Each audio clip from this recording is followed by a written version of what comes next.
एक बार फिर से अपने YouTube channel stock trading technique पर आपका हार्दिक स्वागत करता हूं। दोस्तों, आज निफ्टी ने एक बड़ी मूव दिखाई और फिर से एक ऑल टाइम हाई पर हमने क्लोजिंग दिखाई है। और वो भी क्लोजिंग क्या, 17,500 को क्रॉस करके हमने क्लोजिंग दिखाई, और जिसकी उम्मीद मैं नहीं करके चल रहा था, क्योंकि जैसा 5-6 दिन से एक रेंज बाउंड ट्रेडिंग हो रही थी, मेरा ये मानना था कि एक बार हम, क्योंकि ओवरबॉट जोन के अंदर ट्रेड कर रहे थे, तो मुझे ब्रेकडाउन की संभावनाएं ज़्यादा लग रही थी। तो चलिए देखते हैं, कोई बात नहीं। कल एक वीकली एक्सपायरी है, तो हो सकता है कि मूव दोनों तरफ की देखने को मिल जाए, तो उसी हिसाब से हम अपनी एक व्यू भी क्रिएट करेंगे। तो जो मैंने पिछली वीडियो के अंदर कहा था, अगर किसी ने वो नहीं देखा तो नीचे डिस्क्रिप्शन बॉक्स के अंदर वो वीडियो है, आप उस वीडियो को देख के आज के सेशन को कंपेयर कर सकते हैं, जिन स्टॉक्स के ऊपर मैं अभी आपके साथ अपना ओपिनियन शेयर करूंगा।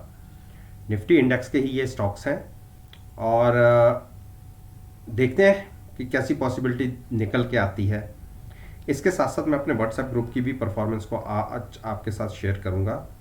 आज कोई ज़्यादा हमने ट्रेड करे भी नहीं, क्योंकि आज मुझे लगता है कि हमारा दिन नहीं था। आज हमने तीन ट्रेड जरूर लिए। तीन ट्रेड में हम ये कह सकते हैं कि ट्रैप है। नेस्ले जहां हमने खरीदा, एक बार हमारे फेवर में था और उसके बाद उसके अंदर गिरावट रही, लॉन्ग साइड पर हमने ट्रेड लिया है। टीसीएस को हमने शॉर्ट करके ट्रेड लिया, एक टाइम 10-12 रुपए हमें मिल रहे थे, और उसके बाद उसके अंदर आईटी सेक्टर के अंदर मूव दिखी और थोड़ा सा ट्रैप हो गए। वोल्टास में भी हमें एक टाइम पे 3 रुपए मिल रहे थे, लेकिन हमने नहीं लिए, और उसके बाद वो थोड़ा सा ऊपर चला गया। तो पोजीशन सारी हमारी हैज है, ऐसा नहीं है कि हमने 100% रिस्क लेके ट्रेड लिया हुआ है, लेकिन अब नुकसान तो नुकसान है, चाहे 1 रुपए का भी हो। तो हम इसमें फिलहाल ट्रैप है। हाँ, पोजीशन हमने ली थी तकरीबन 5 से 6 दिन के व्यू के साथ। मैं जो भी पोजीशन लेता हूँ 5 से 6 दिन का व्यू लेता हूँ, लेकिन अगर इंट्राडे के अंदर प्रॉफिट आता है तो मैं एग्जिट भी हो जाता हूँ। किसी ने मेरी इस परफॉर्मेंस को एनालाइज करना है कि मैं कैसे काम करता हूँ और मेरी पॉसिबिलिटी कितने % है। देखिए, जो मेरे ग्रुप के अंदर है वो आपको बता सकते हैं कि मेरी विनिंग रेशो क्या है, क्योंकि मैं यहाँ बताऊँगा और जब तक आप अपनी आंखों से नहीं देखेंगे आपको विश्वास भी नहीं होगा। और अगर आप मेरी परफॉर्मेंस को लाइव देखना चाहते हैं ड्यूरिंग द मार्केट, तो आप मेरे साथ मेरे व्हाट्सएप ग्रुप में ऐड हो सकते हैं। इसके लिए आपको शुरू में कुछ पे नहीं करना, केवल 7 दिन आपको मुझे एनालाइज करने के लिए दिए जाएंगे। आप मेरे को जज कीजिए, मेरे रिजल्ट्स की रेशो देखिए, और उसके बाद आप सेटिस्फाइड हो तो ही आप कंटिन्यू कीजिएगा, अदरवाइज बिल्कुल आप एग्जिट कर सकते हैं। और मेरे साथ जुड़ने का तरीका है, आप मेरे को मेरी ईमेल आईडी जो नीचे है उस पर अपना कॉन्टैक्ट नंबर मुझे फॉरवर्ड कीजिए, मैं खुद आपको ऐड कर लूँगा। और जो मेरे 50 सब्सक्राइबर्स होंगे पहले, और जो मेरे साथ कंटिन्यू रहना चाहेंगे, उनके लिए जो सब्सक्रिप्शन मैं पहले महीने शुरू करूँगा, life long amount wise per month के हिसाब से वो सेम रहेगी, उसमें किसी प्रकार का कोई भी इन फ्यूचर कभी कोई चेंजेस नहीं आएंगे। तो अब बात करते हैं हिंदुस्तान पेट्रोलियम की। देखिए, जैसा कि मैंने कहा था कि इसमें मुझे एक तेजी लगती है, लेकिन 287 और 267 के नीचे मैं वीक नहीं मान के चल रहा। कल के सेशन में भी जो मेरा पहला टारगेट था, आप देखिए, जो 89 के आसपास का मैं टारगेट लेके चल रहा हूँ, 289, और आज हमने 280 के ऊपर ट्रेड भी किया। तो अभी बिल्कुल इंटैक्ट है मेरा प्राइस 289 के ऊपर। आप देखिए 300 आप कितनी तेजी से देखेंगे।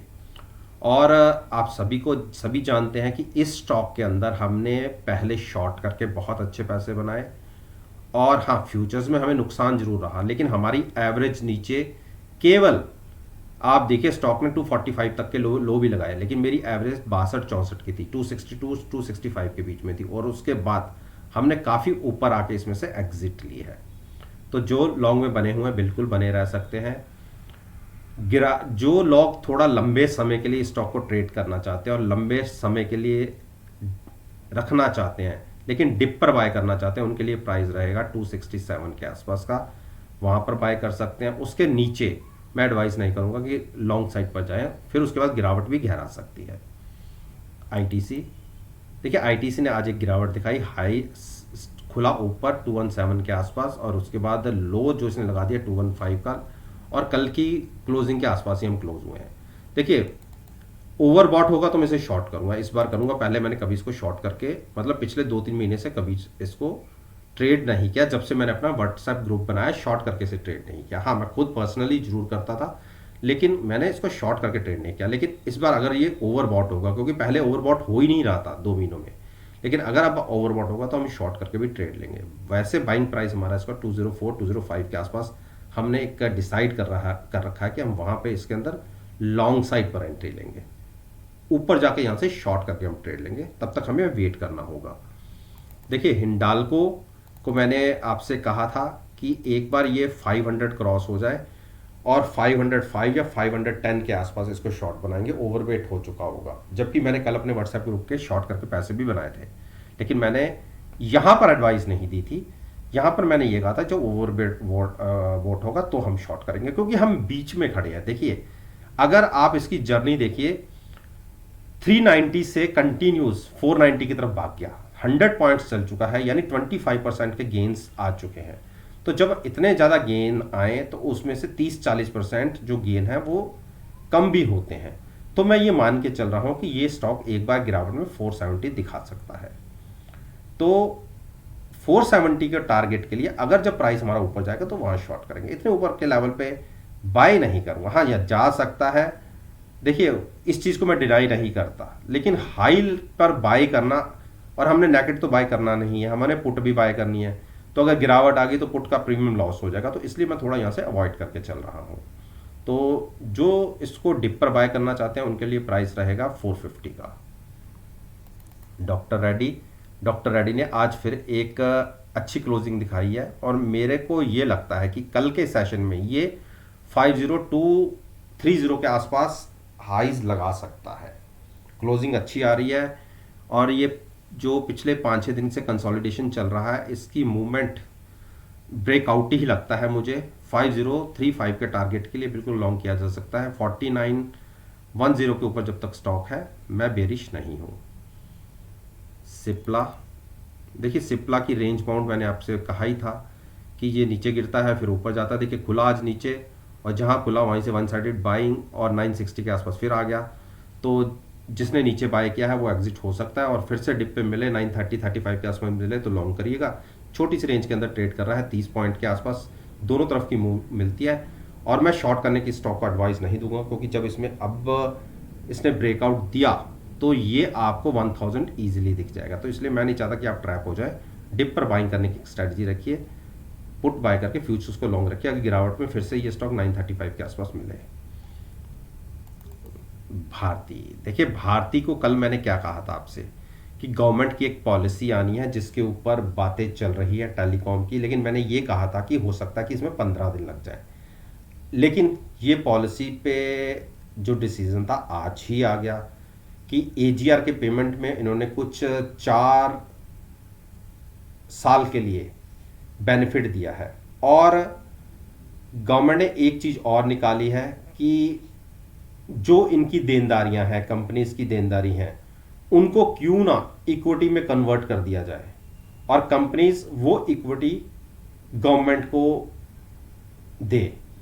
इस तरीके से आपने पेमेंट भी दे दी, एक तरीके से शेयर दे दिए।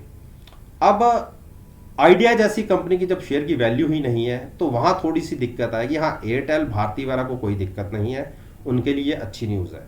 लेकिन हो सकता है कि अब इसमें कोई बैंकिंग सेक्टर के कोई कोर्ट में चला जाए, कुछ चला जाए, तो वो एक अलग इशू है। लेकिन उस न्यूज़ का एक इम्पैक्ट अच्छा दिखा, नॉर्मल से डबल वॉल्यूम हुए, और स्टॉक ने आज एक अच्छी बड़ी मूव दिखाकर क्लोजिंग दिखाई है, 4.5% की मूव। और अब देखिए ये स्टॉक फिर से ओवरबॉट जोन की तरफ जा रहा है। अब क्योंकि डिसीजन आ चुका है तो अगले 2 या 3 दिन अगर ये कंसोलिडेट करता है तो वहां से एक शॉर्ट पोजीशन बन सकती है। टारगेट होगा 690 का। मैं ये आपको नहीं कह रहा कि आप शॉर्ट करिए, लेकिन मैं एक पॉसिबिलिटी बता रहा हूँ। ओवरबॉट होने के बाद स्टॉक में तकरीबन थोड़ी सी गिरावट देखी जाती है, तो उस केस में हम 680-85 के टारगेट के लिए शॉर्ट बना सकते हैं। लेकिन जिसको डिप पर बाय करना है उसके लिए प्राइस रहेगा 650 का। अगर गिरावट में वहां मिले तो बाय करिए। बजाज फाइनेंस, देखिए बजाज फाइनेंस ने आज होल्ड कर लिया। अब मुझे इसमें एक बड़ी गिरावट दिख रही है। मेरा यह मानना है कि कल के दिन में बजाज फाइनेंस एक बड़ी मूव नीचे की तरफ दिखा सकता है। देखिए 7390 के नीचे आज इतनी बड़ी मार्केट के अंदर मूव दिखी और ये स्टॉक बिल्कुल फ्लैट पड़ा रहा। तो अगर मार्केट में कल करेक्शन आती है तो इसमें आप सेलिंग देखिएगा क्या जबरदस्त आएगी। तो 7390 के नीचे या 80-85 के आसपास ट्रेडिंग मिलती है, कंटिन्यूस बना रहता है, तो at the money call buy करके फ्यूचर सेल कीजिएगा। टारगेट होगा 7175 का। तकरीबन आप ये मान के चलिए 200 सवा 200 पॉइंट की गिरावट आ सकती है। तो उसके लिए किसी ने शॉर्ट साइड पर ट्रेड करना हो तो बिल्कुल हैजिंग के साथ ट्रेड लीजिएगा, कॉल बाय करके फ्यूचर सेल कीजिएगा नीचे गिर। अब बात करते हैं अरविंदो फार्मा। देखिए अरविंदो फार्मा ने आज बहुत अच्छी क्लोजिंग दी और जो पिछले 4 दिन से एक गिरावट लग रही थी मुझे कि हो सकता है कहीं नीचे का ब्रेकडाउन ना दे दे, लेकिन ऐसा हुआ नहीं। वापसी फिर से इसने शुरू करी है। इंट्राडे में हाई 766 का लगाया और क्लोजिंग दी है 760 के आसपास की। अच्छी क्लोजिंग है। देखिए अगर एक कैंडल और कल बिना अपनी मूविंग एवरेज को छुए हुए बन गई तो आप देखिए 815 बहुत स्पीड से आपको 50 पॉइंट्स मिलेंगे। मैं एक ही कैंडल में नहीं कह रहा, हो सकता है 2-3-4 दिन में मिल जाए, लेकिन उसके बाद हमारा अगला टारगेट जो निकल के आएगा वो 815-817 का रहेगा। तो उसके लिए बिल्कुल लॉन्ग में बने रह सकते हैं। जिसको बाय करनी है वो भी कर सकता है। अब बात करें हैं अंबुजा। देखिए अंबुजा ने आज इंट्राडे में गिरावट दिखाई और मुझे लग रहा था कि इसमें गिरावट आ सकती है और आज की मूव अनएक्सपेक्टेड मूव थी। मेरे हिसाब से एक बार इसको 425 की तरफ जाना चाहिए था लेकिन नहीं गया। 437 की क्लोजिंग आ गई। देखिए मैं अभी एडवाइस नहीं करूंगा आप इसको लॉन्ग करें, इसको अवॉइड कीजिए। अगर फिर से ये क्लोजिंग बेसिस पे 430 ब्रेक करता है तो बिल्कुल 425 और 414 आपको दिख जाएंगे। तो जब तक जिसने शॉर्ट में पोजीशन लेनी है मैं केवल उसके लिए अभी एडवाइस कर रहा हूं। हाँ गिरावट में अगर ये स्टॉक 415 या 400 के आसपास मिले तो आप लॉन्ग कीजिएगा, जिसको लॉन्ग में ट्रेड करना है। लेकिन जिसको शॉर्ट करना है 430 के नीचे ट्रेडिंग मिलने पर शॉर्ट कर सकते हैं। फ्यूचर्स को शॉर्ट करिएगा और at the money call buy कीजिएगा हैचिंग के लिए। तो दोस्तों ये मैंने निफ्टी इंडेक्स के 10 स्टॉक्स के ऊपर अपना ओपिनियन आपके साथ शेयर किया है और मेरा ये मानना है कि अगर मेरी इस वीडियो को आप 16 सितंबर के सेशन के साथ एनालाइज करेंगे तो यकीन मानिए आपको बहुत अच्छे प्रॉफिटेबल रिजल्ट्स देखने को मिलेंगे।